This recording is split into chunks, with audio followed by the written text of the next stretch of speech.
nofo'anga. Mahini ka mo famili. Mo ko ka pe ka ka. Fiema'u kaya te kia ka Samiuela Faka'osilea. Tapi dia itu. Kamu si fanal kaya kamu fakamavae. Tapi kopi. Samiuela Faka'osilea tu ne toka pe no fala ke pa. Tadi yang di Fiema'u. Kamu amanah ke lei. Itu semua ke faka'osi ai sa filho. Ora we tau hiwa hini ko ni. Ina yao ko mo fa fulo hini. Tau hiwa. Ke fokasi o mai ki tau maroro. O hawa tu ki rangi fe na no fo.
Samiuela.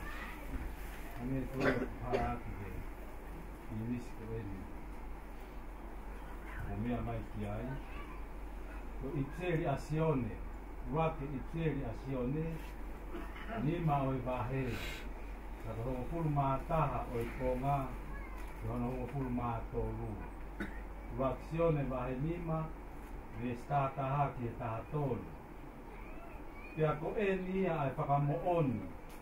Ko whaki e o tuake te tautolu ai mo uita e ngā tā. Pia koe mo ui ko ia o tu ihono alo. Ko ia kune mau ai alo, o kune mau ai mo ui. Ko ia kuikai tene mau ai alo o tua, o kuikai tene mau ai mo ui. Koe ngāhi mea ko e ni, ko toia ka te mo tolu. Ko wike mo ilo, o mo mau ai mo uita e ngā tā. Io, a ki mo tolu o tuiti ki tai, ke viafa oi alo oi otua kore pe ke u whamalmalu atu whatapu ko whai se tuata ka ko hupanga atu he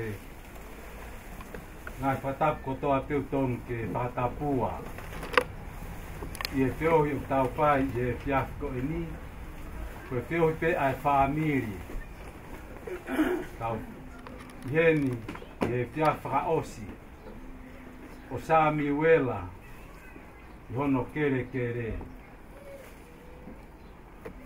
toka pe Samiuela Fakalake pa ka tupe mua ke u whamanatu ki e famili ai fu koloa nai fufu i ho mo ui da koholo to ia ke whamanat ki a te ki maltolu loisi pe ki e whahu whanau me whangamoko puna ai mea koia na ke tuku fufu ho mo ui pili pe tau whare mate ane po ka mau whaere mas Samiuela ki heni toka no toka anga te a to whetu taki mahu ki uhiki koeni ke u eke ka loisi ke haa koe wholofola manako muhimi manako o Samiuela ka u eke anka loisi ane po pake whakananimi mai koeni e te asko ni koe haa wholofola manako muhimi manako o Samiuela mai loisi ore pa loisi o ke me ki pe pa habla loisi haa talambai ko uraksione vahe lima de esta haua famili ma whanai ho kuloto ta mohimi tolu ono tolu ta tuk saam faka'osi ai fu koloa mahu inga na hanga Samiuela fufu hene mo ui ka po whakaukau ia ki poupou no oi hoa ko e ni o pehe whakapapau i o tau mao e mo ui ta ngata whakapapau i o tau mao e mo ui ta ngata o kai ke toi vei ua ai whamanatu e Samiuela ka te kau tolu e te awhini kone osi mau e mo ui tae ngata he ne palala ke palomesi whai he otua talamai he ges manako ko Samiuela ko ia kune mau ai alo e otua o kune mau e mo ui tae ngata ta koe whakaukau ia o e wholofola o e fiasko e ni koe mo ui tae ngata koe mea ofai ai otua maa tau tolu koe whakaukau koe ai whakapapau i koe si tua me he vei ua kotoa pe i kai ke toi tālaa i kai ke toi vei ua koe mo ui tae ngata ko os fuaki mai he otua o ki kai koha me ea tau amanaki te a pongi ko kai koha me ea ke tau toku ngā wei he kahau o talamai he fo i vesi koe whakamo'onia e otua ka te tau tolu ko ne fuaki mai ma tau tolu ai mo ui tae ngata ka koe whehu i e anga whe e tau mao e mo ui tae ngata talamai te e sione e ves taha koe mo ui tae ngata o tuu pe e asisu kalais toko taha pe o kai ke toi fōu ia ha toi whaahinga fōunga pe koe motua fai te kau, pe koe se tuata, pe koe tangata malanga, pe koe fefine a konaki. Lahe kau fai te kau, e oho ware he tau woat ki langi, o ki kaike nau iai nau tōru. E lahi e ni ihi, tau whakaukau atu, o nau i he vani, tau atau tōru ia, o ki kaike iai. Kai tama e Samiuela, kono vesi mana koe vesi tahaua. Ko ia, o kune ma'u ai alo, o kune ma'u e mo utanata. Nā ne ma'u a kalaisi ke ene mo ui. Kia mo one a sione hongo fulu vesi hongo fulu. Talai hai ukwao e kai haa ki a mea.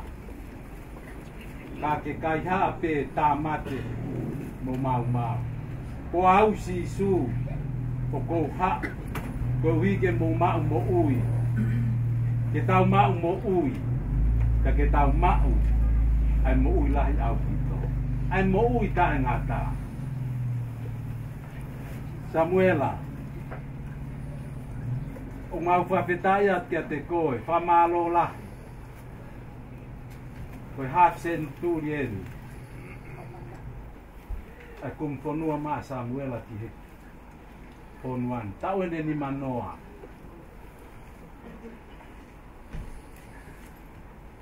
Hoka Samiuela, koe so sifa ke Famili Faka'osilea. Ne mua mai. Pea neongo ku pensonia Samiuela me malanga.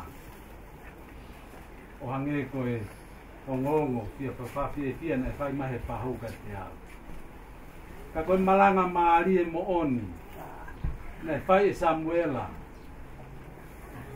He talu ne tu uta mai ke whanua ko e ni. Kia kai meria e famili. I ene tō onga. Mo e si pinga. Nāne tā. Kia tō kau e kau mui aki.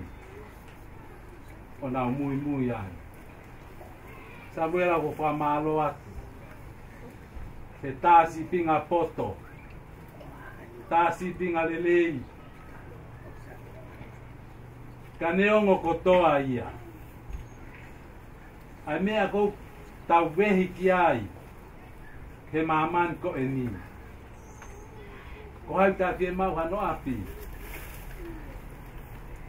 Ka ne lau kotoa pe e Samiuela. Ko kino haa. Te whai ki tānoa whakatua ko e ni. Pala wangua Samiuela ki tonga. Ma wha anofo. Whakalangi ai. Samiuela. Ko helo ko tau famili. Peki haan me tāri ai. Ko ne tāri. Ko ngā ngana pe hono roi. Mo kulu pe hono roi mata. Na kai ke te sio ki taka Samiuela. Pa te whakaukau. O kia whukoloa mahu inga e maamani ko e ni. O kune kuku holo. Tamai Samiuela e ahoni. Ko koto kino haa pe ia. O kai ke ano tatau. O kai ke ano te mahu inga. Kia te ia, o tatau mo ne ma'u e mo utangata. Ko talanoa ko ia ka tai basi, mo la salosi. Ko talanoa ia tau tolu. Ko talanoa mo oni ia. Tai basi, koloa ia he mo ui ko eni. Ka ko tain ko na peki ai, ka na huat ki tu a mamani. Na ma'ua e ola. E na ngā ue me na mo ui he mamani. La talosi ia, tuwhi momo holo pe lalo te pira a taibasi. Kana e tala mai, e a koe na e mate ai, te hao ka waa ngelo fata ia, ke fata o e palahane. Nau ma'u e mo ui ta ngā tā. Koe pōre ia, O tuku mai he tamai ko eni. O tuku mai he tunga ane ko eni. O tuku mai he huse paniti ko eni. O tuku mai he kui ko eni. Famili. Ko hai e hoko e Samiuela. Ka pau e ui e o tuaka te tau tolu anai. Ko te hui. Fiema'u e mo utai ngata. Te ke alu ki he vani. Ki langi ko tau api ma'u. Hange koe na tau whanong kia ia nere fiaki. Koe uhinga e tau mai e sione. Vestaha tolu. Koe ngahi me ani kou tohi akia teki mou tolu. Koe uhige mou ilo. O mou ma'u ai mou uitai ngata. Aki mou tolu. O tui piki kai ke wafa o otua. Fonga maa mon ai otua. O kune omi maa tau tolu. Te tau ma'u ai e mou uitai ngata. O kai ke ma'u e he rimi sinare lahi. Ne ongo ne mahu i ngā. Aunga ke ngau a eiki. Ma'u pehe tui a tata. Kapau ne aia ke totongi. Malo ko mou tolpe ngu silani te mou alu kilani. Te mou ma'u e mou ita ngata. Te mou ma'u ho mou seni. Mau tolu koe tonga te makupa ofa. Ka koe uhi koe mea ofa e o tua. O ma'u tae totongi. Mau pehe tui. Mau pehe whalala kakato.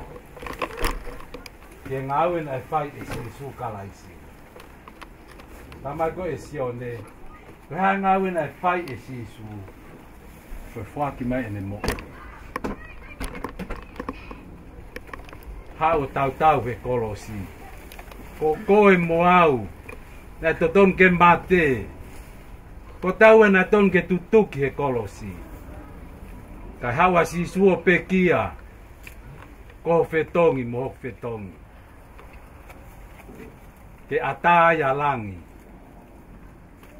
Te tau aluangi kia. Samiuela, koe nonga ka koha nonga. Ho mau loto. He mau ilo. Mo mau whanongo. Ki o reo he fiafko e ni. Uko ke ma'u ai mo uita e ngata. Pau tau whatawangi ke o tua. Famili. Palo tola hai aki aki tau tolu he fiafko e ni. Tau teu. He iai peo tau aho pehen. Ta mai kohe reti. Vahe tolu. Vesi ua kipa mo i wā. Koe mea kotoa pehe maaman ko e ni o kia hano taimi. Ko kotofa ke whenga kotoa pehe lalolangi. Koe aho ke tau huu mai ai ke maaman ko e ni. Moi aho te tau whokiange ai. O hange koe koe tau whatataha mai he fiaf ko e ni. Tau amna ke tau whakaheke he kai wholau ko e ni. O kumerie e tau amanaki. Koe uhi. Koe koloa fufu. Nai tukulotoi. He tamayo eiko eni. Tau more. O more ongo sia. Ke tau tua merie. Ke folau ko eni. Tau amanakia ke whakaheke heka. He tau fonua e folau. Kau tau fia kotoa pea. Whamanatua. Vai hawhiri whakapoto. Papapaui. O ke ma'u. O kou ma'u. Ai tala ofa ko ia. O kau ma'u e mo uita ngata. Ma'u ia. Yo whakawhi ia sisu kalaisi ki o loto. Hoko ia. Koe eiki. Moi pūre. Ao niu i ho o mo ui. Teu ai pe tau whanonga ki e langi. Ko hai e hoko atu. O tau fia. O kou fia. He teu toi whei loaki mo Samiuela. He tua kauwai e ta. Kauwai au tau whaamu. Ke ua nā tau misi a taha me iai ho tau whami. Ta te whelongak mo kina tolu mu atu. Foupe. Te whilau nei whai e kalaisi. Ta wange o tua famili. Ni ha tāpua ki a kia tau tolu. Kalo to lahi a ka te tau tolu peke whanau. Teu, whakaheke heka. Ai wholau. Ai mā oni oni ko eni. Me mā oni oni. He mā oni oni a kalaisi. Ie ene mo. Ko himi ena tāmai ko Eloisi. Ko himi manako Samiuela. Tolu ono tolu. Ka koe ulu koe himi tamai koe lotu ke tamai. Ka koe tui koe lotu e nei whai e Samiuela. E aho kotoa Fiema'u. Ke aho koia. Nai whakaheke heka ai. I e whare mahaki. Tamai he ongo koe. Nau taua koe whalai te tokonaki. Ko kamata ke talanoa Samuia. Koe wakai kua tau. Koe wholau e kua pau. Ko tiko ne lotu en. Eiksi hova. Koe o tua.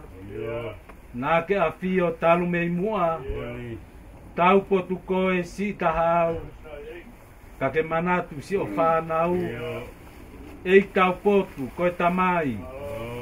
Tari ai lotu o kua whai. Eiki si hova. Koe o tua. Nā ke a whio talu mei mua. Tau potu koe si tahau.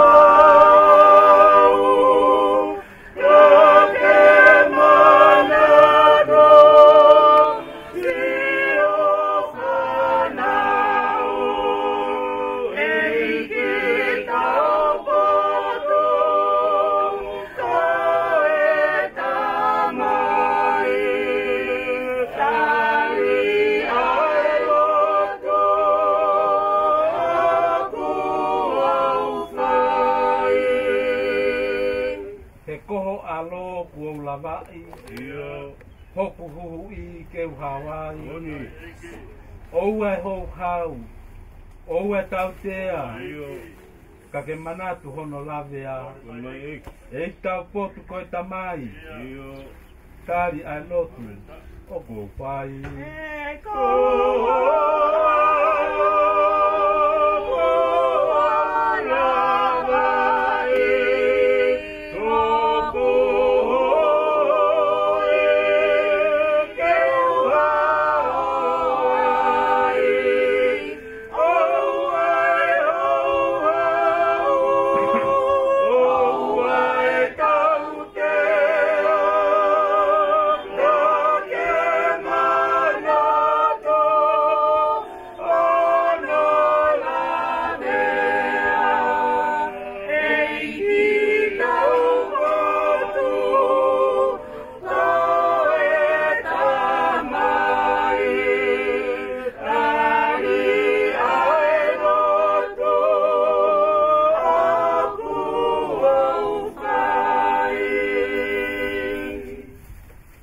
Faka'osi. Pea ke hifo ki a te au. O lau maari e ke nofo'anga. Kene hufaki mone tokoni. Mone tataki ki e mooni. E tau pot koe tamai. Tari ai lotu o kua whai.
Marie en Fai'aho Failotu Whatatau ke pōpoa faka'osi Fiema'u Samiuela matau tolu he fiasko en o ke ma'o mo i tangata ka papau ia ke tau mo ui ka te ka fo ke ato extend he hala te hupe me maman ko ni ki he van ko kore amore more pe mutari mai tau lo tu he lo dea ko to kore ka mon amore more ka ne mea mai pa tau lo faka'osi mo keresi ai feo hi e fiasko tari mai tau lo Egilere gamai kamai tangata tua makinaki tua tukai mana kuikai ke ai hatatai kuikai ke pitoto ke riuri wa ke taimi tua kuikuna tua hoa kio karelele ofa koia ualolo ai kai na famili leo ko abitanga mamai ka afukoka ia ka mo Ia kere kere ko mava ko fai ka mo tamai o neo kai ke au mai ke Samiuela e fini mau fono tu be mua ke hoko e lotu e mau faketa me ia ke ne hulu e vai hala ko nga ke makolo ke fata mua ke ko ni fai ko fai ke mau ai ke o tamai e ki kai nga tai mau ko ia tu ke mau la ya fis ke mau fakatau mau si ku a me bebe ua ka toa pe o io mau kalala ke a flora ke mau ma ai mo ui ai mo ui ko ia o kai ke toi os mau fakatau mohe fai e Samiuela hiki me e mau e tamai Samiuela e kone hiki me e mamai ke mo ui vai capitasse Maria pe Kamawin ko ai ko ni ke no o hanga tula Maria Afrika wa ene falala ui ko e ui mo ene pui ke ngau e na fana ke pa fai ma ma samo na mo ki ma tolu ko toa ke hoka na ka fini me ke ne fa no na lo to ko e ku mau lo ki a fiona mama ngi ai ko ati mai Atama vai neo o hui o mata e mau feo o ke hoka mai ho ke i ka famili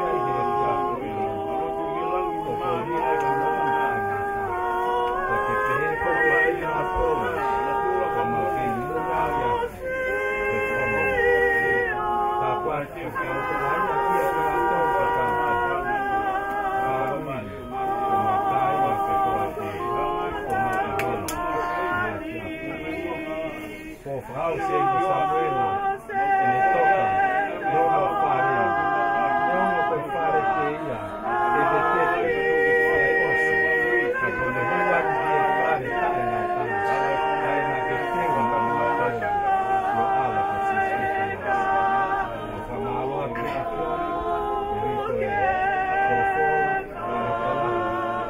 o kala ni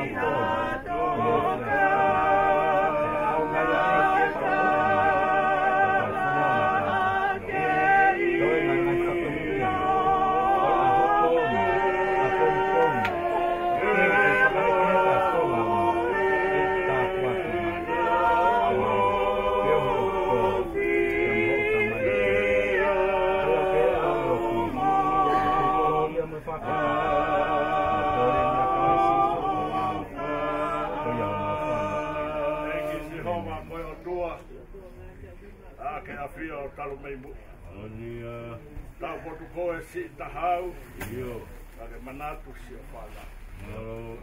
Ei ki tau potu, koe ka mai. Tari ai lotu, o po whai. Ton mai iki. Whawhitai ho maulau maari e ki langi tau potu. Houa whakakoloa ko ke tutu oni ke mau iai. Na e pau pe hofina ngalo. Ka wofo e mau mo ui ko e mau kau.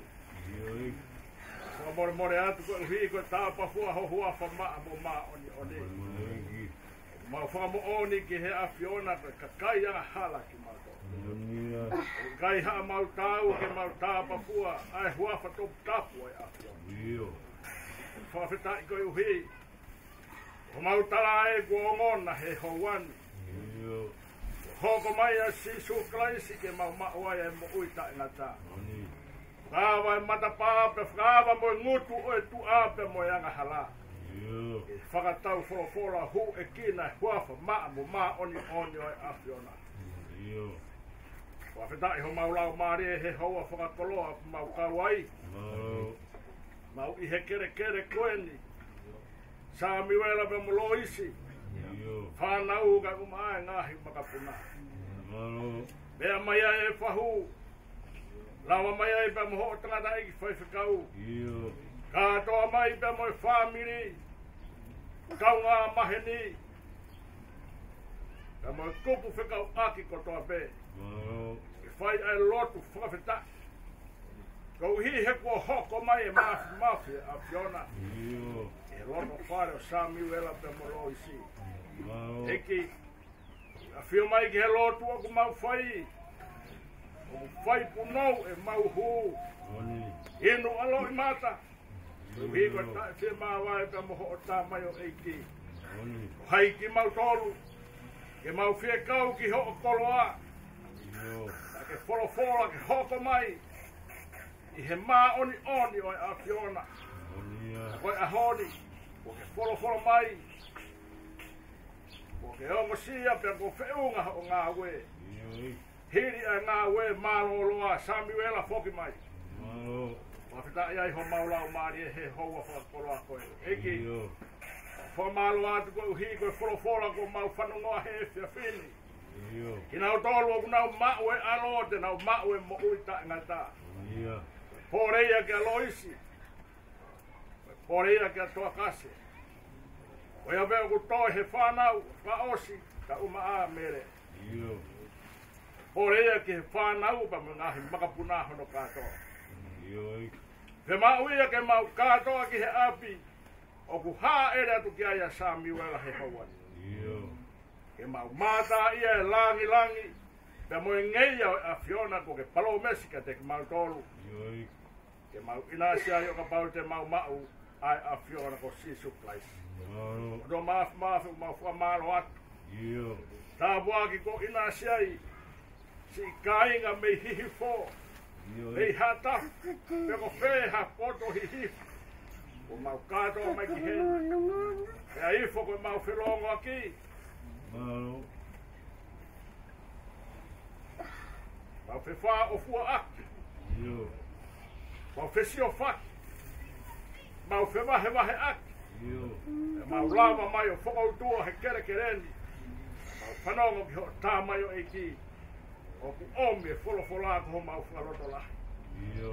Roa mafi a whio mai.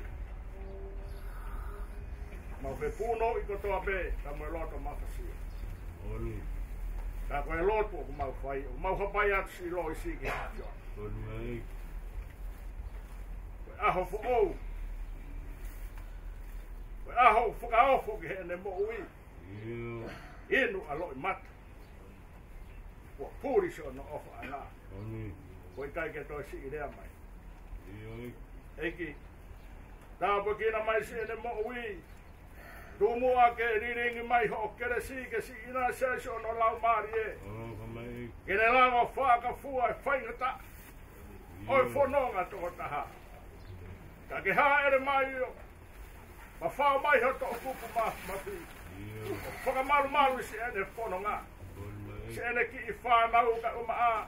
A si ona ngahi makapuna. O taki ki nau tolu. Ki hapotu o kumahu hange koia. Na ngā wai e Samiuela. Ke ona ia he taimi te nau wongo sia pe nau whieka ia. Pe nau hanu he whanonga i he mamani koe ni. He ko ke hoko mai ko nau whakau mo nau Failotu. Tā poaki mai e whahu. Tā poaki mai si kāinga ko toa pēko mau kau he e whiwhini. Hei ki kai ke mau lau hingoa. Ko awhio e he awhio. Ho tā mai o eiki e ko ne māmai pa moe whorofora. O maulotu ki ho awhio. Tā poaki mai si ene mo ui. Ngāhi whatongia ko toa pēko tua kia te he kahauna eiki. Vai via ho tā mai o eiki. Toni e si ono famili. Ngāhi whatongia ko toa pēko ku whakafua i he sino hāmai o e awhiona. Tā pakina ho tā mai o eiki pe whakamonu ia. Tua eiki hoko mai ho lau maari o whare a teki mau tōru horo ko toa pē. He whahu mai o maa lo isi moki mau tōru ko toa pē a ngāhi ai kāinga. Whaiaki ho mau whakaloto lahe i pe tūku eiki. Ke mau pore ia e mo uita inga tā. Ke mau mau ia. Kā kua pau ke mau mau koe sisu klaisi ki he mau mo ui. Ke mau rea. Wongo mai ko sisu klaisi. Ka mau ka sio. Fotu mai ko sisu klaisi. Ka mau ka whakataha pe mau whikoe koe i. Hange ko wholofola. Koe me ea ilo ai ki mau toru koe ka wako e a whiona. O ka pau ea hea whi ofa ati. Eik tā wak mai a ki mau toru pa me wholofola e pe whini. Ea hea mau mātu. Kau pepe ha moho a whio. Ma watu aki mau tore, loro tongani ka umai ka hauna. Pai aki ho whinangalo neo kai te mau tau. Kereso tau eiki ko sisu klais, o whalahe atua ka tamai. Peho upahe lau maare ma oni ki e tek tau tolu ma wai pio ta ngata peta ngata. Pe.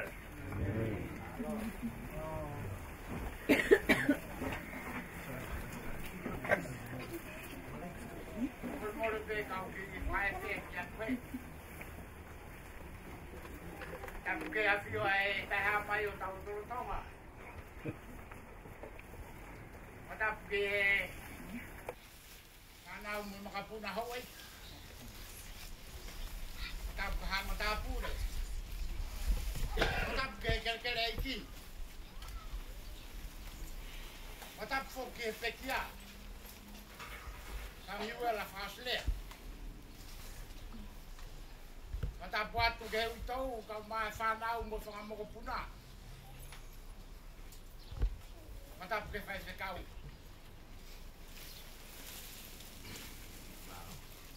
Ana e matangia mama whakoni.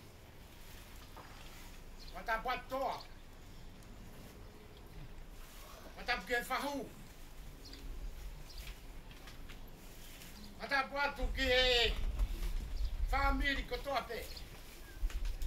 Ka inga ofa mai. Tarangata ya te au, whai ki tua e.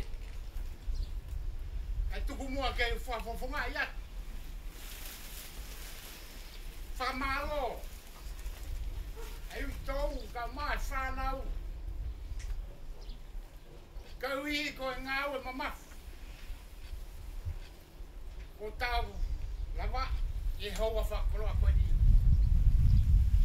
E tau. O hoko mau pē. Ai ahia koe whai koe whorofora ko ke o mai. Ko whakarotola. Ka kuhanga he whorofora ko ia boni pē tau lotu. Ko lotu pē te ne matua. Ai ngahi whainga tā, tau whataraki mo ia. Whanonga anga o tau whanonga ai. Ka whetai mau koro. Ki harea e moua. Whawhotunga atua ke i mau whia. Neo mo koe tau whatahe mama. Kau whia o mau rau maari e. Koe mea kai ko mai he ngahi ahoni. Pak mau ngoi ko mau malo whiu. Ke mau matu ake whainga tā o koko. O whātu. O whātu ke ngai famili hono katoa pe. O mou, tuku o mou taimika mou mea mai. Ke tau whai, whawhiao ke tamai o eikoni. Whamoremorei ange au. Mo whawhotunga e whawhkoeni. Pau kai ke tua mo fakakau mo fakamu. O hufanga koe rotu. Ko ia peo tau hufanga anga. Kalaisi peo tau amanaki anga. Ke tau toi te tutu. Ka malo atu. Malo mou mea mai. Ku pareho kumutu ke whakamatala. Ka ko mea peo ko mau ko ofa atu. Ka whikau, maniko. E ka te ki mou tolu, hono ka toa pesi ngai famili. Ka inga ofa mai. O ofa lai atu. Samiuela Faka'osilea.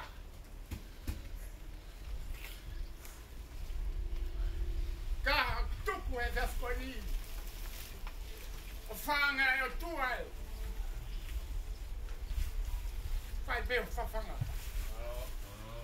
Whai beho whakamaru. Rola taunga e tau mawai. Ka inga. E whakau. Ka tau mawai e tawhini. Mawai no tau sino. Ka tuka whekita peo tau ngai lau mari e. I he ofa whakasi suparaisi. Tua e kita pa.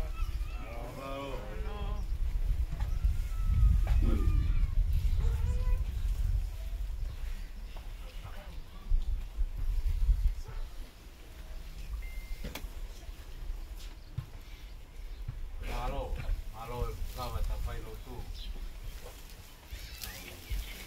Ma Failotu pe. Ia pe ki o papana ki te we pa nau. O fononga. O ke te ala. Malo.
Oh my God, ko ya. Okay, ko.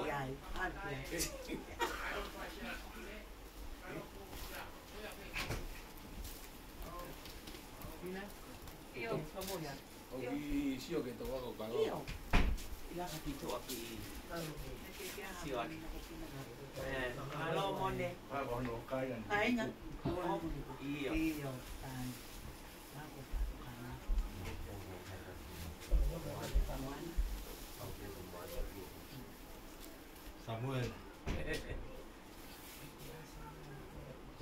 one asio. E ko ke tau e tau rere. Ko ke lava e whakapue pue. E nā ke tau ki mai tui toto. Hiri e li. Ko tuku tau ki maau i e langi. Hakala au. Mo fia fia. Fili poto, fili tonu. Pasi mai. Hau ko mator Nā te. ke tuku mai. Wow. Mama. Olau wa ofala ia. Ia.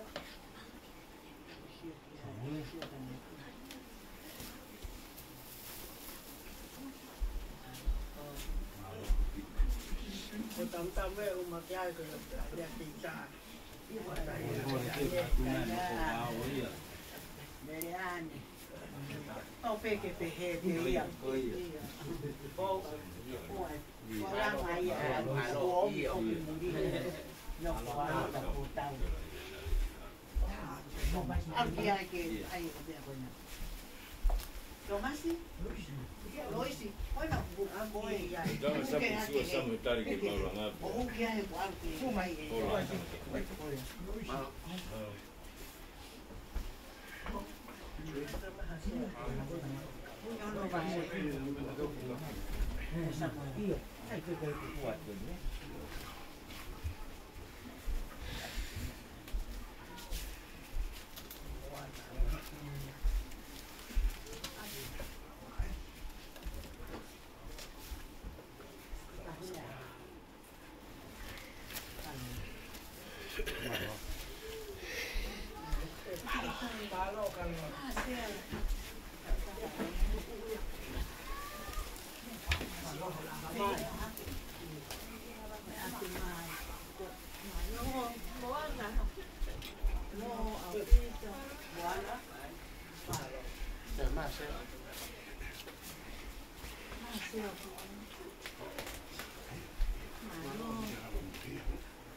famili. Oiwa no Fai'aho himi. Fai'aho pe kule atua.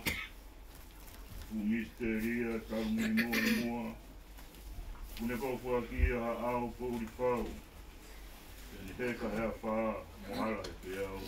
Hoko whai fufu na gele ai pole ai ontu.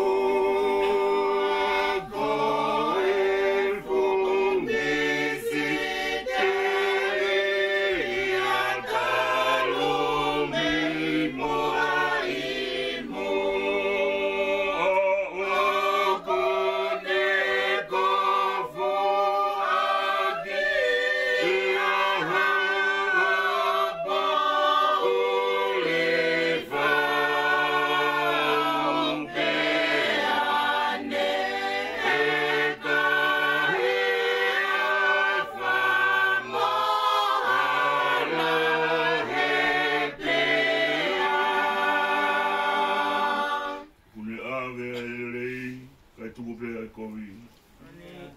Tonu glusa pe kau kau pe aloi. Ko tai wasi tai lotu e kai katoanga ia. Ka pala fua la saloti unofo fika ia.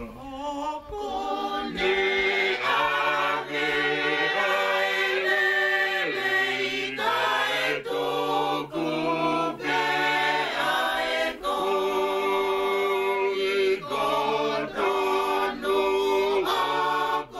akolo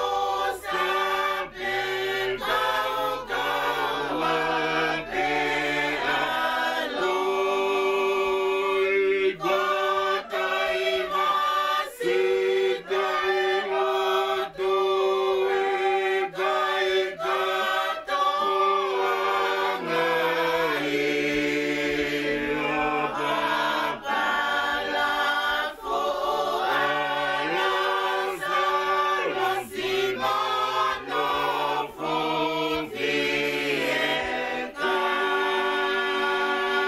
fufiekai. E oa na tau whakanga e ngau e o tua. Oa e whai mamata pe kai whakatui mua. E mata hou hau e kane ai puronga. Ka humari mari pe a siona ko whonga.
Fai bea tō koe kōto tāpua.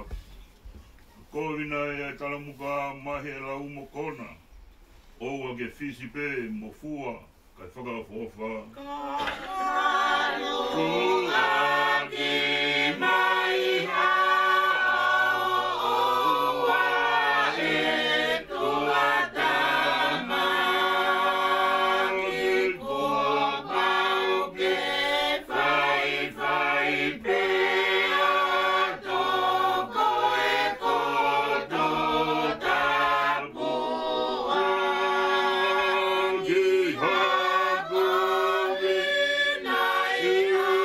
Go!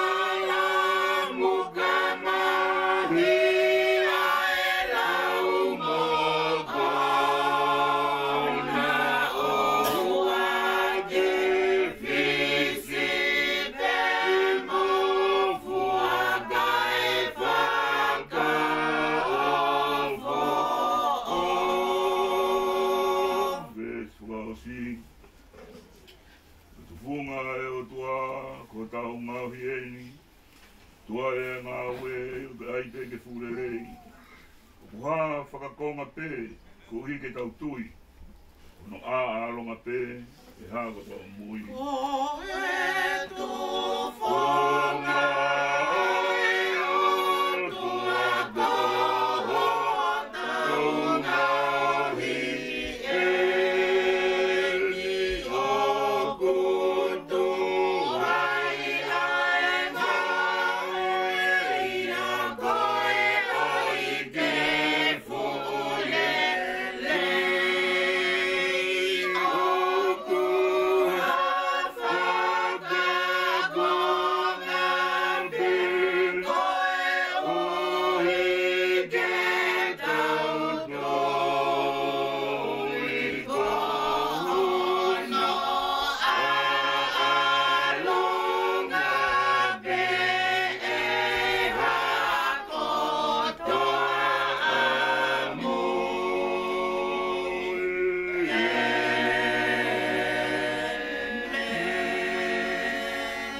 Vola ko omke, ka koroa ke hau whanga koen.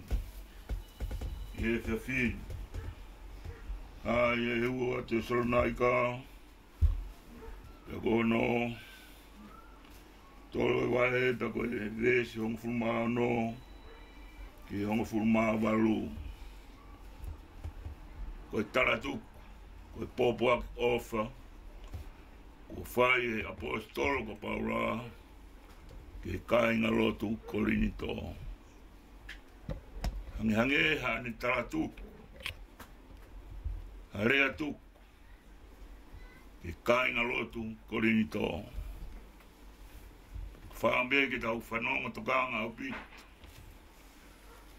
Niongo koe whai e ni ke kāinga lotu kolini tō. Ka o ka tau tolu ia. Ai koroa.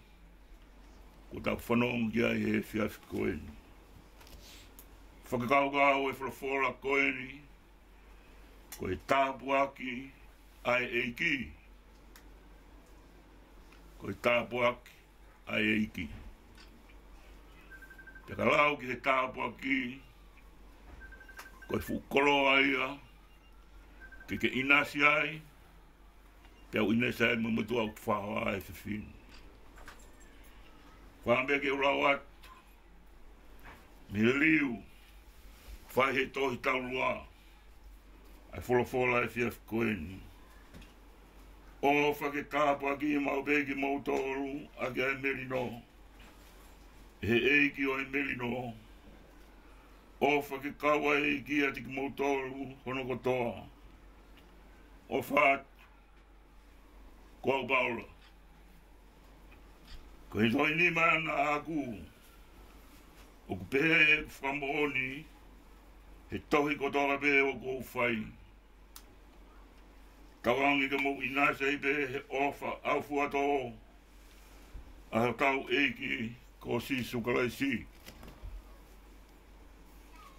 Tawangi. Ke mo inase i pehe. He ofa au fuato. A tau eiki ko si sukalaisi. Whatap ki hea whio. Ai tamai o tua. Ai au kune o tau roto ngā. He maru whare. O Samiuela Faka'osilea. I whitura a koen. Whatapat skei. Beheku whatapat ke Fai'aho. Beheku whatapat ke te mutolu kotoa pe. Tau inase whainga mari o e mana wa mo ui. I whitura a koen. Apostolo ko Paula. Me koroa kune mana wa kumai he whiawhini. Wham beau, kainga korinto. Ke pehe ke kainga lotu. Ke whai tāpa ki mai ki motoru. Ake ai merino.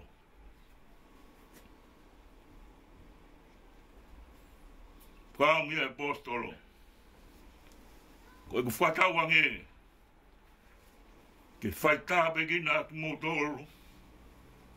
Ai melino. O ki ai bea e whahinga whakaukau e rea melino.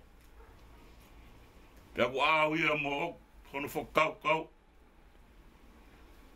Ka koe koroa uhinga me kahe apostolo. Koe melino whakalang. Koe melino o kua wat. Koe melino o kua o mai.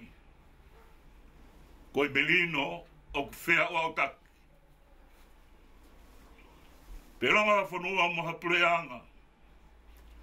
Guna inasi he koroa mo e whakakaukau. Oi melino. Famili he fiafi koini. Koe koroa tae au hoia. He koe koroa whakaranga. Koe jaha maumaru taanga e o hawhanua maha pureanga. Ihono maha ki famili. Ka koha koroa o e whakakaukau e melino. O ki hona ulote whare. Kai e anai apostolo i he fiafi koini. Ko e ku whakaamu. Mohoklo tau pia mo e ku mo ui. Ke e tiki motoru. Ai koroa koia. Skei. Ko o wharai hait ka ti koe. Kai o maifo. Ka whatahapu me apostolo e fiafi koini. Tau mai a koe koroa koe a e whariki aki. Ho mo e ku mo ui. Ai nofo merino. He koe mauru ta anga. Moha malo hinga ha whanua moha pure anga. Kai umaha ha famili. Ko haki kāinga. O ku nau nofo merino. Pia koe ne whakakaukau. Kāinga korini tō. Tau mai ake au atu e whahinga koroa koe o hio kuloto pia mo e ku mo ui. He koe whainga merino ko ia o kia te au. Pia koe e ku whaka amu. Ke o atia ke te koe. Pia o mi ke motu hako tu whahoa. Pia koe fua e nofo ihe merino. Ko ha famili. O ku whekata ki atu. Pea ku whea o tak. Pea ku ongo atu, pea ku ongo mai. Pea ku hāsino. Ai whakakaukau e nofo merino. I he tau mo ui. O ki hai venga he koroa ia. Ko tau puke pea tau ofai. Te whakamanatu atu. Koe ngahi koroa ko ia. Koe ngahi koroa pe ia e auhia. Koe ngahi koroa pe ia e matangia. Koe ngahi koroa pe ia e momore atu. Ka koe koroa o e melino whakasisu kalaisi. Whaam mai he motu au whahoa. Ke iho roto o ia. Pe moe roto e motu au koni whahoa. Pe hanga he koroa ko ia. O lolo ko toa pe. Ai ngahi mea ko toa pe. O whenuki tau i he tau mo ui. Ka tau ongo. O ki ai e kais. O ki ai e ofe whakaotua. O ki ai e merino whakaotua. O ki ai e wheohi whakaotua. I ho tau loto. Pea mo e tau mo ui. Sikei. Wa more pe he kou tau whahoha atu. Whakamore ea ka mutu a koini. O whahoha atu. Ka au maha si ui tau, ka au maha whanau pe ngoi whabe. Uhinga e whakautua heni. E ulere mai. O whakau a te hara. O hui tau ka au maha si whanau mo whakamopu. Pia ka pāku ia mau whehara haki. Ka mana ia si a mau tōno no. O ki kai ho a ta tau mo ho whakaukau. Skeu ko kore wha mori atu. I he fiafu koe ni. Tua mwe ki he eiki. He koi a mea e whauni teni e lere i kotope. Hoko ne fuaki he mea mo e lawe ai ki tau toru. Ka koe kainanga o e whonua. Tau whakawhitai ki he o tua. Tau whakamaro ki he tau tamai o tua. He koi a me. Pia ki kai hato e ta. Koi a me na he kamatanga. Koi a me he nuki lorotonga. Pia koi a me a pongi o e tau moui. Samiuela Faka'osilea. Fofonga ti motua koe. O manto o lere mai. Fai whakolo e fiafu koe. Toka he whakala ke pā. Te tāri ai. Ki he aho lahi. Koe aho i au tala ai. Ho mo eku ngā ue. O kwhai o mamani. Tua o whatu.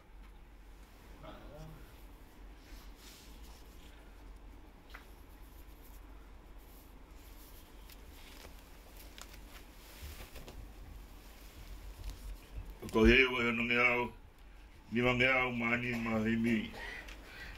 Nima no anima. Tō dia o e kaurelei lagatu, mau holoto o e teki lagatu. Puke mau e palomesi kai lava howei, e tau koto au heri lagatu. So te aho O e kaurelei.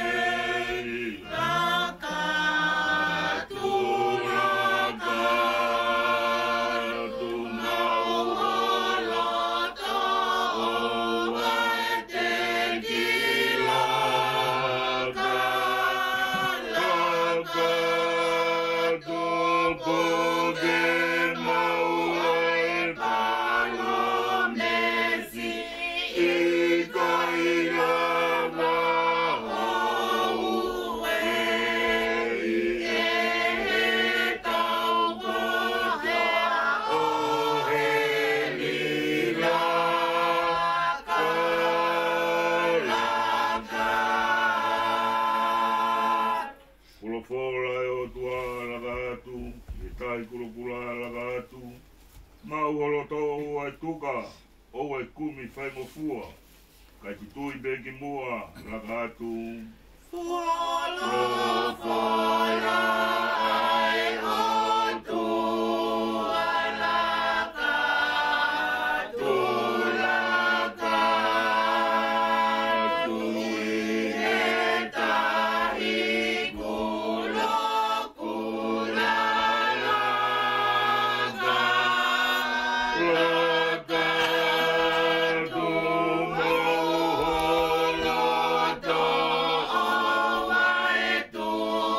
moholoto o ai tuka, o ai kumi whai ngofua, kai tutu i peke mua lagaka.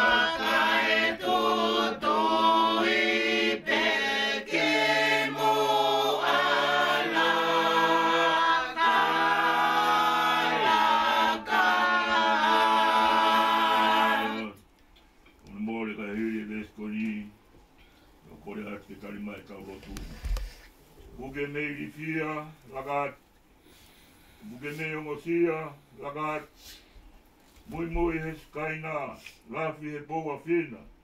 Koe angia i te ia, lagatu. Buke nei rifia, lagatu, lagatu. O buke nei ongosia,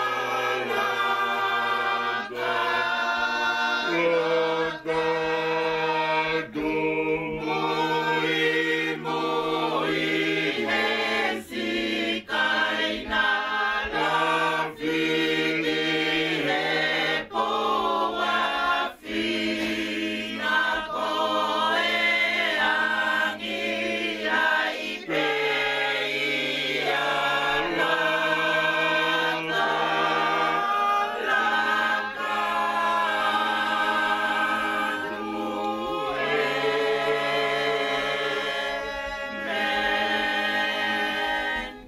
tani mai Failotu.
Koe na ihe kamata anga.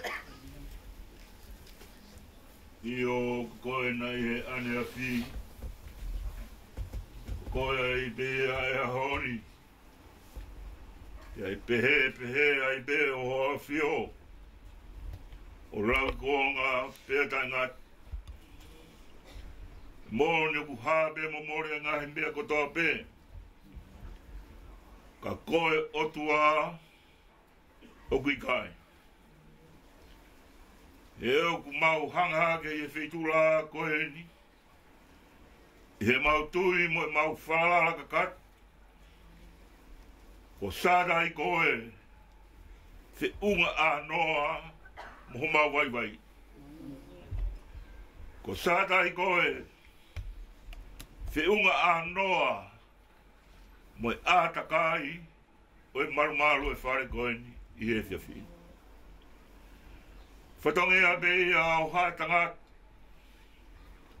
Ke ma unu mai o hiki atua e whilaura o e whakawhitai. He ku honga ki o mauroto. I o ku ne ātakai e mau mo ui. Ai whakakaukau. O e ofa whakae o tua o ku mau inasia. E whiaf koe ni o ke toka a whio o pehe koe toka e mananga hawa a whio. A taka i o mau i he maru e whare koe. Koe i koe toka tā i he kaunga whanonga. Kone hiki at.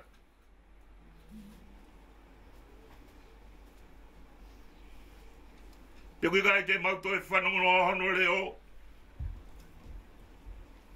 Ka ko ene tōnga mo ui.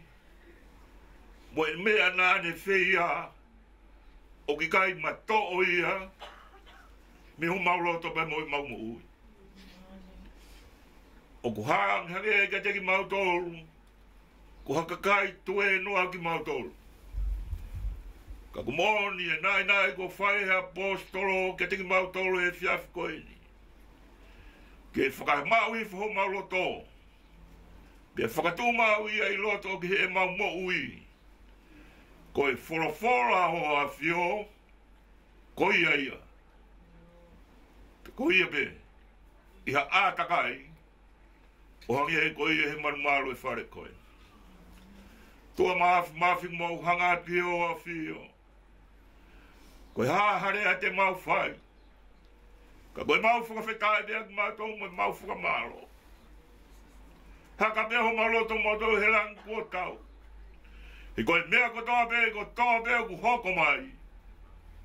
O ki kai ata ia, mi ho awhio. Te nongo koe ek soto ko whai, tamai koe ni. Ka koe ko hebea ia, ke mau nofo hi po whiwhiri. Pena he anga whewhe. He ki kai ata mea ia, mi ho awhio. Te koe whiawhia koe ni kumau heni. O mau whakawetewetanga e whakakaukau e loto e tāla. Tō angi mua me te ki mau tole whakakaukau e māwae.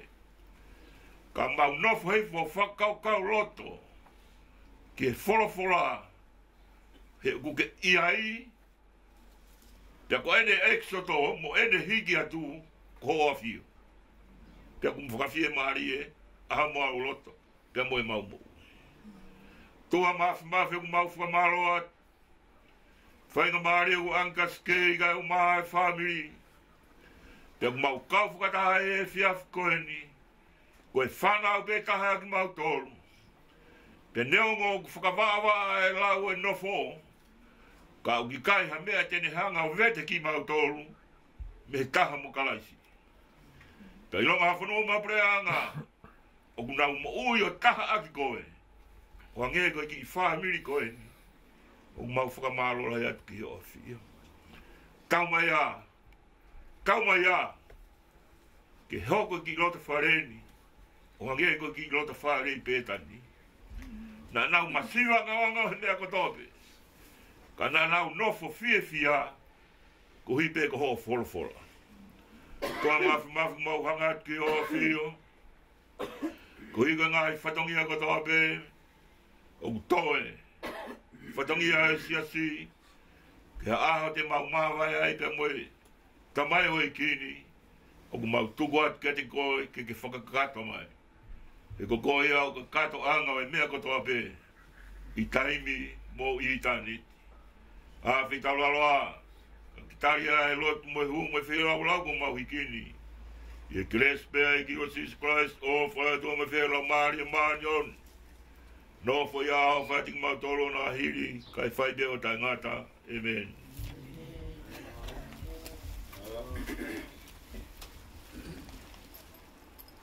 Kore veke uhu whangat. Tala whaki na kamata ke tau wheo hi anga e whakoni. E tumua ke whahako ata whakamalo. Fisi moa moa.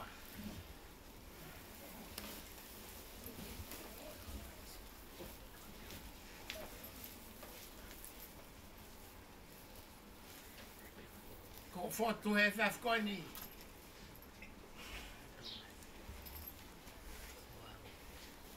Na umataha pe.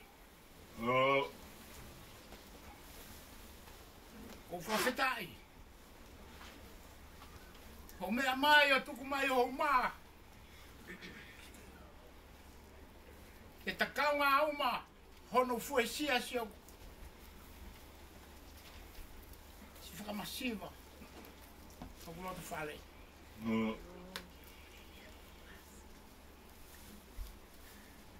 O whalahi atu.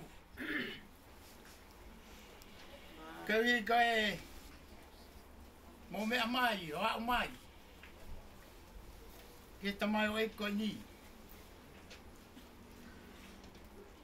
Tau ke mea pe ko wholau au pito. Ke te aha whoki mai. Kau tau te fia pe ke tari. Mo lota whawheta. Te koe tau ngā ue.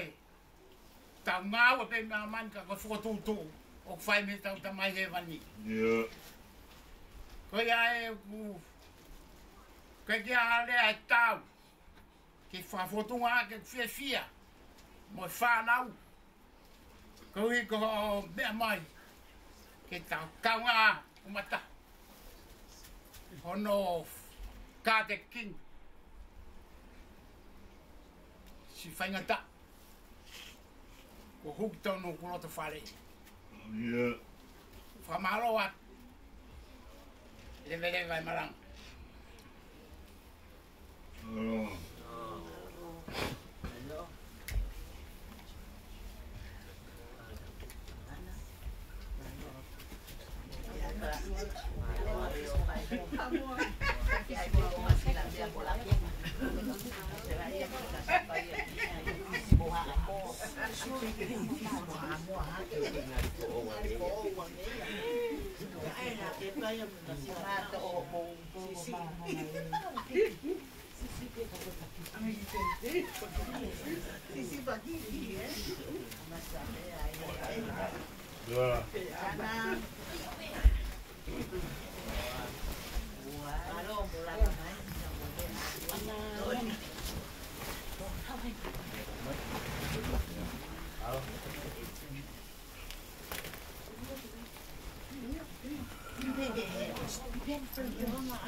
Ini mau gue.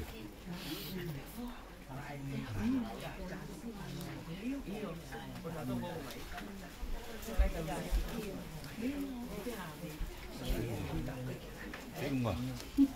Kita lalu hilau sih kan berapa apa.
Ano mo ako si Silvia ay ako kusaya. Kusaya ako dito peta.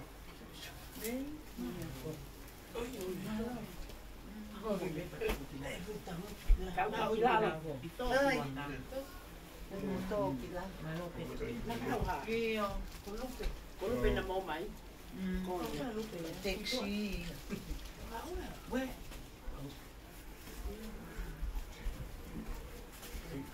lupe.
Oh, thank you. Malaysia.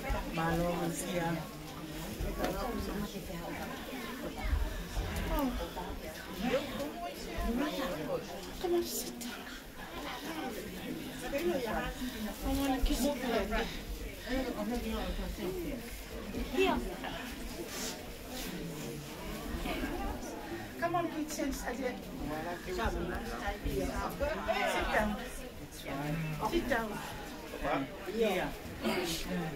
San. Ya tengah biasa.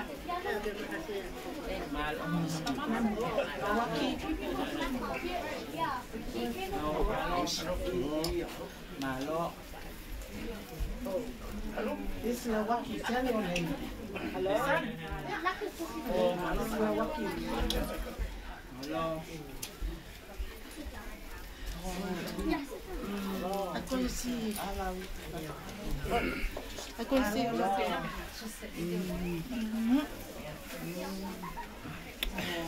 I get it. It's a song.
Hello, Lele. Hello, Lele. The family. In the Samoa culture,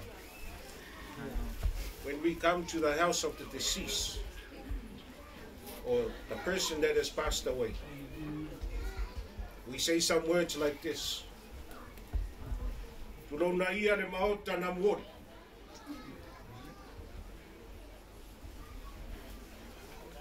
Tulona ia le maota o le loifonga ko ma le loifonga famili. Tulona ia le maota ro fio ai. Pa ia to wa ingali. Tulona ia le maota o fa lepa i le sa. Tamai a sabu. Tulona lava. This is the day that the Lord has made. And the Bible talks about the sting of death. Tautala tusi ile tui oloti. The family, Luisi and the kids, the grandkids, feel the sting this week. The whole family feel the sting. Le o tio fea iai lau tui. Tunga mau e o fea ro manu malo. But the Bible also speaks that the love of God is greater than death or life. Love of God is way greater. And our prayer, tatalo mapsua, tama sa ilaw, iai le filemo. May God's peace and comfort the family in this difficult time. This is the family of Matiu Pati, who is married to the Tausi, Tangikina. Tangikina is a Tausi. Tausi to the Matiu Pati. Bao and Soloa from Lauli send their love. Mapsua, Lilo, and the whole family in Lauli send their love. For Amat and Sophia, Malai and Sili Savai, they all send their love. There's only a few of us here today. We come on behalf of the family just to help with your load.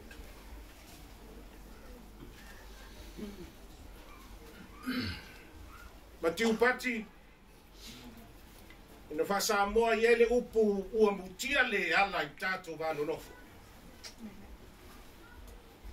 Not only because of Matiu Pati, Naraya, Gloriana, Hosea. This is their papa.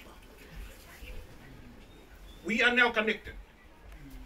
Utia le ala tato vanu nofo. Our prayer is that may the Spirit of the living God comfort every single soul.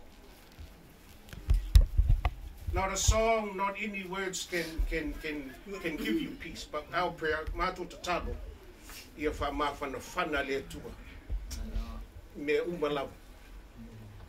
Luisi, we just bring some little gift. Only something small to show our appreciation and we support and our love for the grandkids and our connection. Tulungan may laiye from Mone. Hello, Maya. Omonga Samoria Italo Sana Italo Sana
We haven't gone too far back in our Fasamo culture.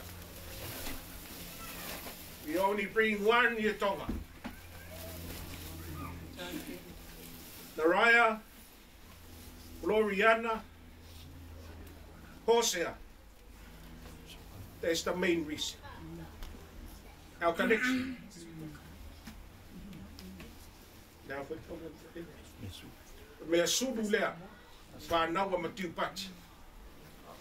this is for the children.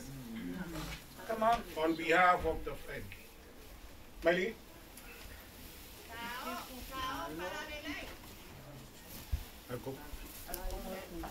Turn it around so they can see. Turn it around.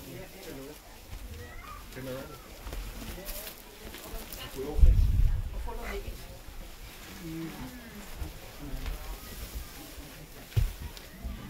Yeah.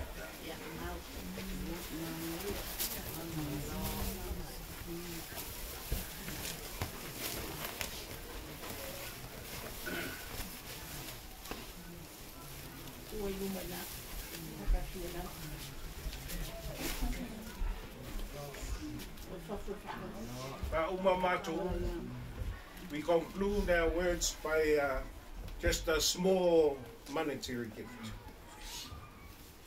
We see in the children only something small. On behalf of the family in Samoa, Australia, and New Zealand, just to help with anything.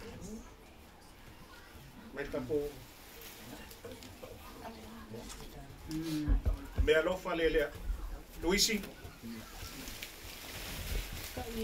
5,000. Only something small. Just to help with the going home of our father Samu. May the peace of God be upon everyone in the couple more days that Samu is still here on earth before we give him. And may God bless each and every one of us. In Jesus' name. Malo. Thank you. Yeah, malo, lava. Yeah, mo mualo. whawhikai le tamau le langi. Ia lava. Awa le o le tūla o le aso nei le kako wheloai. E le se kako wheloai se fia. Au kako wheloai le maliu ma le oti. Ia wakulo whawhitai i le tātou tamanei. Pāpea le a inga. Oh, malo ngam la ulu. Ia o au ia. Se i whaala ka tarasa at pēra o. O au sa ungofo mele Samoa.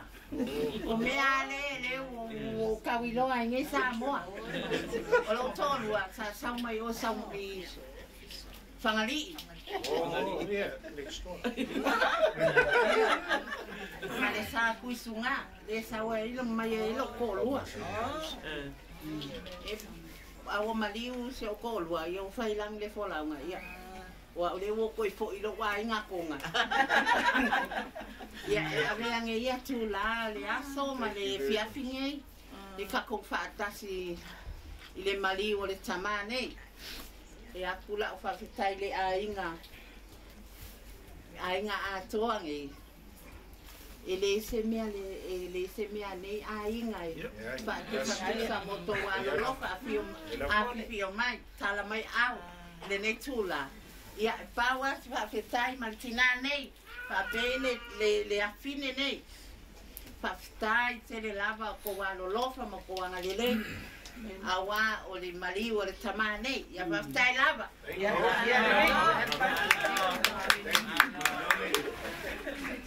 Malo Samoa. They must have Samoa Sua. We no doubt. We thank you for the blessing. Thank you. If you come to Samoa, I'll get you another Samoa. Samoa para lave.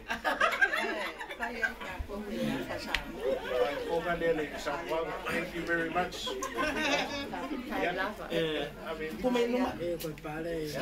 Ele ai, ele não matou faconga, ele vai pegar. Ele a o lafo.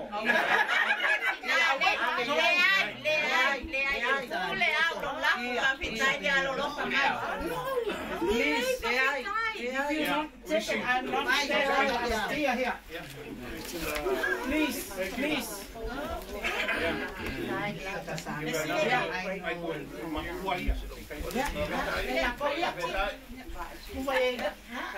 Only something small. Thank you. Thank you for the kapua. You are allowed to so much for our family. Oh, I know. Yeah. Our family in Samoa, the old man, he just came from Samoa. All our Thank you very much. Thank you very much. We happy. My brother Paki said he's the only one some who teach the Lusipi.